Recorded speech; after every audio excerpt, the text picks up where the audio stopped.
My next guest is award-winning food, lifestyle, and travel photographer Liza Gershman, and her latest cookbook is Cuban Flavor, exploring the island's unique places, people, and cuisine. Welcome to the show. First, I have to tell you, this book looks gorgeous. I've been flipping through it. The recipes look great. You are a professional photographer.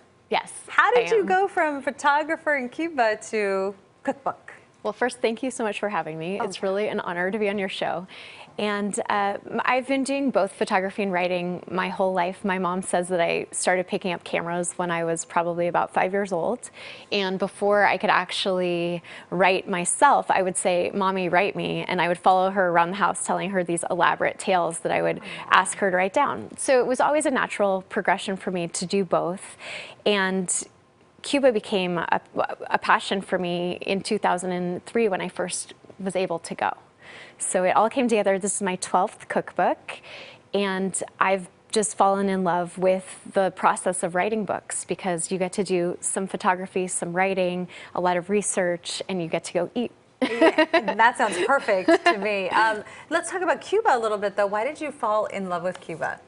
So I've always been a traveler. I've been blessed in my life to be able to go to 51 countries, and Cuba is one of those places that was sort of forbidden or was a secret, hidden culture, right, that you just read about. And I'm always intrigued by that. So if you say to me, it's just opened up and nobody's going there, I say, sign me up. How do I get to go? You know.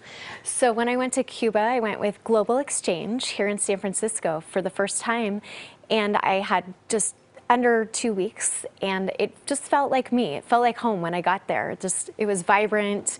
There was music and dancing. People were very kind despite the circumstances that they were living in, and I loved it.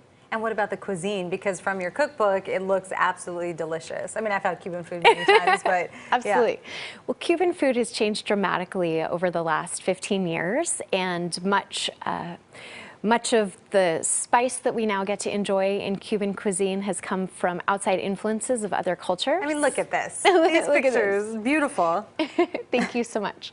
So yeah, the food has changed, and it's really becoming on par with some other international cuisine. Chefs and restaurants are taking their skills to the next level, and restaurants are opening up all around the country that are the same kind of restaurant level that you or experience you might find here or in Europe. It's really remarkable. So yeah, there's a different kind of restaurant now, right? I think you call it Paladares. Paladares. So you used to, 15 years ago or 10 years ago, you would go into someone's home and you would have a meal that was maybe cooked by the grandmother or the mother, and you'd sit at a small table and in their kitchen or their living room.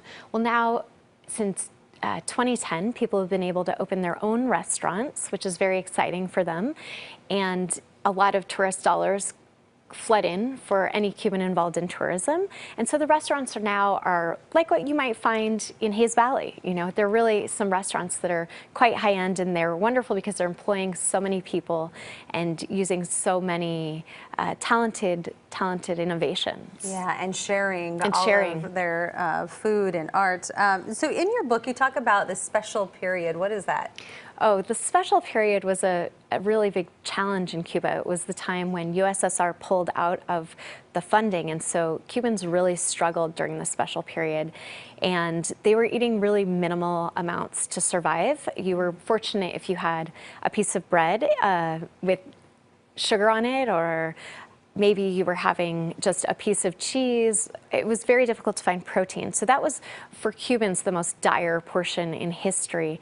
And thankfully, we're out of that time, and there's definitely a resurgence of tourism and international aid. So Cubans are certainly seeing some benefits, some monetary benefits from other cultures right now, and I hope that that continues, and I hope that we normalize relations as soon as possible and get back to helping.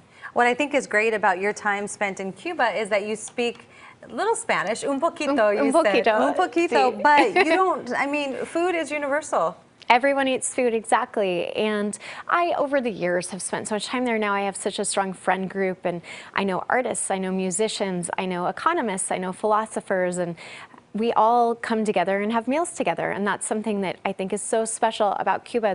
They're very much a community-based society, and even more so than I find here at home. Everyone is eating a meal together at a table, you're having a discussion with your friends and your family, and you're really talking. You're not on your cell phone, you're not texting, because that's something they just don't have an opportunity to have. But the community is so strong, and I find that when I'm in Cuba, I'm so empowered. And well, thank you so much for sharing all of the Cuban cuisine with us in this book. It's absolutely beautiful. And don't forget, the book is Cuban Flavor by Liza Gershman. You can check out her website, cubanflavorbook.com.